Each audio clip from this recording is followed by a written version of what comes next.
going to die.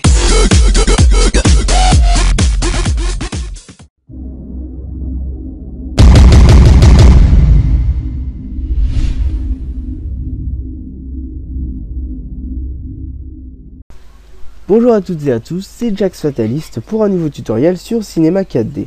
Alors aujourd'hui je vais vous présenter, je vais vous montrer comment utiliser des petits carrés de keyframe et ce qui va nous permettre de faire varier les couleurs d'une lumière.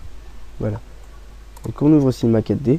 Donc ce tutoriel ça peut vous servir pour faire des animations, des présentations, aussi des intros, ça peut être fun. Voilà.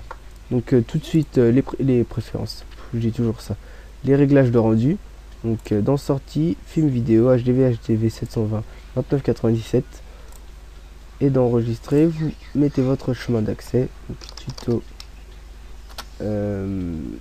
color, je vais l'appeler, et un format JPEG. Moi je mets ça, vous pouvez mettre aussi un format AVI comme vous souhaitez. Voilà. Ensuite,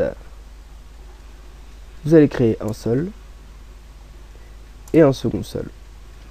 Vous allez prendre le second sol que vous avez créé et dans la case rotation ici, vous allez mettre une rotation P à 90 et cliquer sur appliquer. Donc là vous avez votre sol qui s'est mis à 90 degrés. Puis on va le reculer un petit peu plus loin là-bas. Voilà. Faut pas qu'il soit ici en fait.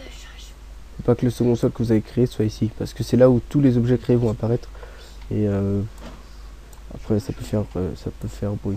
Donc on l'éloigne déjà pour le début, pour que ce soit fait.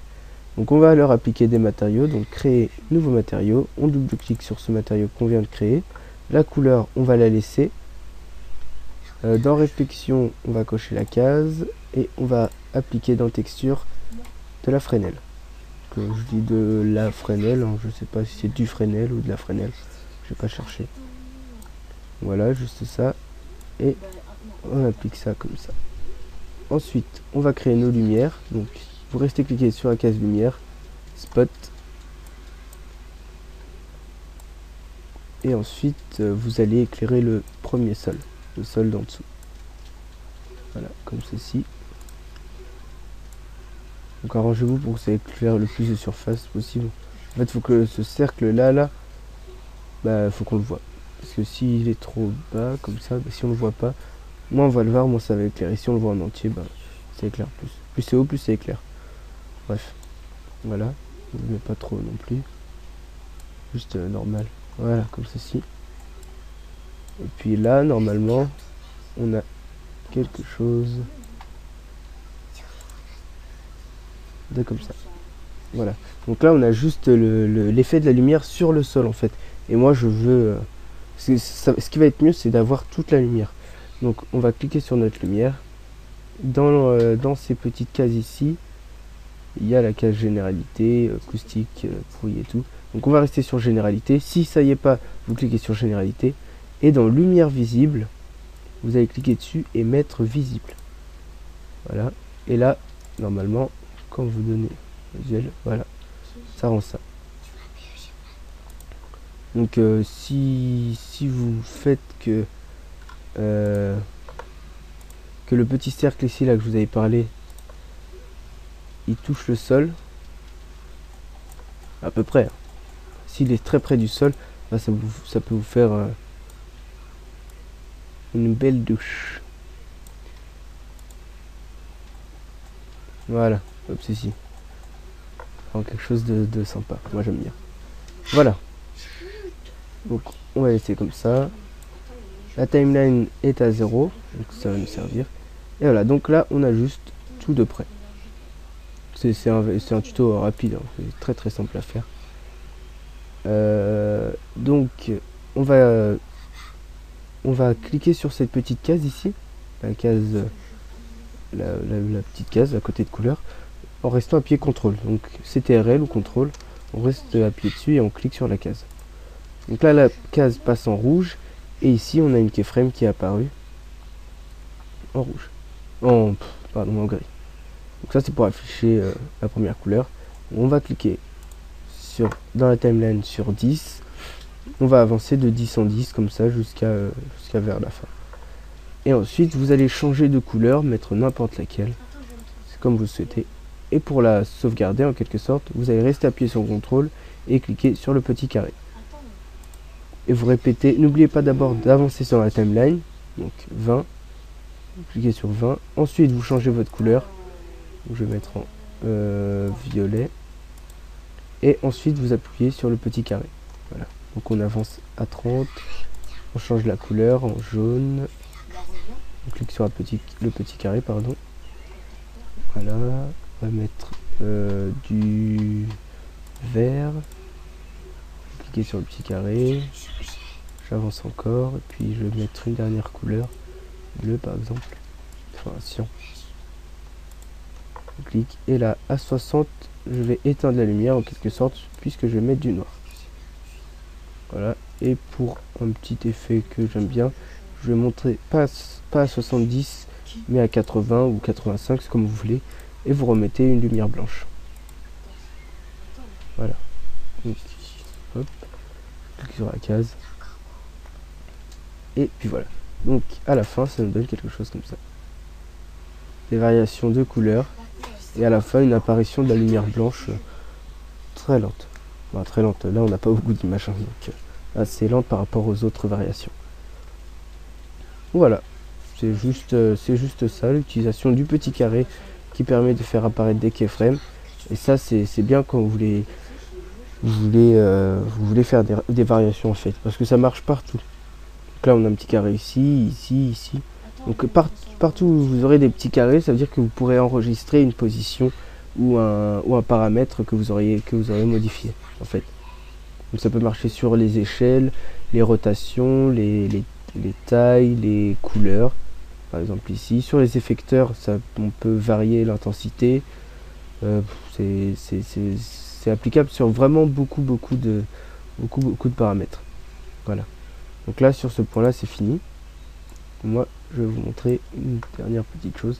Donc notre lumière, on va cliquer dessus. On va faire CTRL-C et CTRL-V 2 fois. Donc là, ça l'a dupliqué en fait. Ça l'a dupliqué en 2 exemplaires. Et bon, là, ils sont sur la même place, donc ça se voit pas. Donc je vais prendre ma lumière, ma première lumière que j'ai dupliquée. En fait, les deux lumières, vous allez les prendre et les mettre de part et d'autre de la première. Voilà, et ensuite on va les faire tourner pour qu'ils rejoignent le premier faisceau, comme ceci et comme ceci. Je vais déplacer un petit peu comme ça et je vais le refaire tourner une nouvelle fois. Voilà, comme ça à peu près.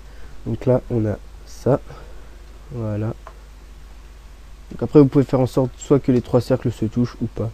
Bon, moi je vais laisser comme ça, hein. C'est pas très important. Voilà. Ensuite on va, pas besoin de renommer les lumières, elles sont déjà renommées. Donc la première lumière on va la laisser, on va cliquer sur la deuxième, et là dans la timeline vous avez encore les keyframes qui sont présents en fait. Donc à se rappeler que la première keyframe c'est la lumière blanche, pardon. La keyframe à 60 c'est la lumière noire, et c'est la 80 c'est la lumière blanche qui revient. Donc ces trois là que je viens de citer, c'est la 0 à 60 et à 80, on va pas y toucher. Donc c'est la 10, 20, 30, 40 et 50, vous allez les prendre et les faire se changer de place en fait. On va permuter les keyframes. Voilà. Et ne mettez jamais, ne superposez jamais des keyframes ensemble, sinon vous les perdez en fait. Vous les perdez. Parce qu'elles se fusionnent et ensuite il reste une. Et voilà, et après faut refaire la clé en fait. Ou tout refaire totalement. Voilà, donc j'ai modifié la première lumière, je vais faire la même chose sur la deuxième. Donc on change la keyframe. Donc celle-là ici, celle-là ici. Et puis on va changer ces deux-là. Ouais, permettez. Donc je l'ai fait complètement au hasard. Voilà, donc on remet à 0 et on regarde ce que ça donne. Voilà. Ça donne des petits changements de couleur sympas. Voilà. Après c'est à utiliser ou pas. C'est comme c'est moi ça. Toujours faire une petite animation à la fin pour montrer ce que ça peut donner. Donc ça je vais essayer de, on va voir ce que ça fait par exemple comme ça. Ah bah, on va se faire se croiser les lumières pour voir aussi. Donc là et là, on va voir ce que ça donne. Bah, donc on a les couleurs qui se mélangent, c'est ce que je pensais.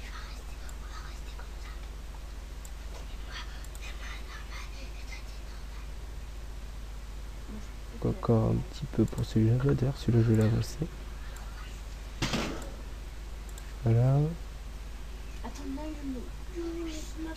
Voilà.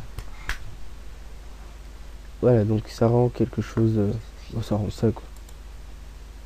Ensuite, ensuite non, parce que on a terminé. Ouais, vous avez terminé. Donc je vais lancer le rendu final. Ça c'est ma manière de lancer le rendu final. Après, faites ce que vous voulez. N'oubliez pas de changer ici la taille de l'image en 1280. Que c'est en 1280 par 720. Le taux d'image vous changez, option vous touchez pas. Et puis c'est tout. Et vous cliquez sur OK, ça va lancer un aperçu. Et puis voilà. Bon voilà, après ça, comme je l'ai dit tout à l'heure, vous pouvez l'utiliser pour faire des effets de musique. Ouais, je vois bien ça dans des effets de discothèque, comme ça. Enfin, bref, c'est comme vous le sentez en fait. Voilà. Donc sinon j'ai, ouais, bah, je vais vous présenter ma chaîne YouTube Jax de Fatalist et ma page Facebook Jax Fatalist HD, où je poste mes créations C4D, After Effects, mes images aussi, mes images de C4D que je peux pas mettre sur YouTube, et mes commentaires. Tout ce qui est vidéo, j'ai pu les poster sur YouTube, et tout ce qui est images, ben, vous pouvez les voir que sur ma page Facebook Jax Fatalist HD. Voilà. Donc qu'est-ce que je voulais dire encore, à la fin de cette vidéo, faudra pas hésiter à la partager principalement. Je fais mes tutos pour qu'ils soient utilisés par les débutants, qu'ils soient partagés par les débutants. C'est le but d'un tutoriel en fait. Ensuite, ben, vous pouvez aimer ou pas, commenter ou pas. Puis voilà. D'ailleurs, si vous voulez, vous pouvez me proposer des tutos pour vous poser des questions, et puis je pourrais essayer de faire des choses. Puis si j'arrive, vous les montrer par tutoriel.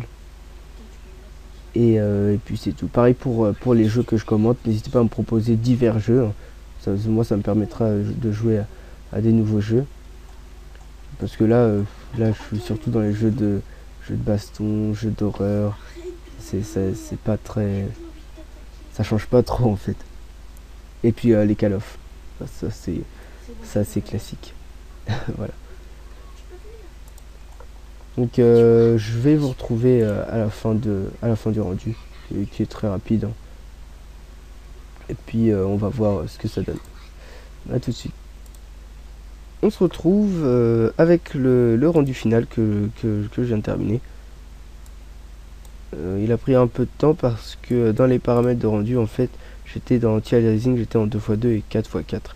Mais vous pouvez mettre 1x1 et 2x2 et vos rendus iront plus vite. Ou au pire mettre en géométrie. Voilà. Bref. Donc voilà ce que ça nous donne au final.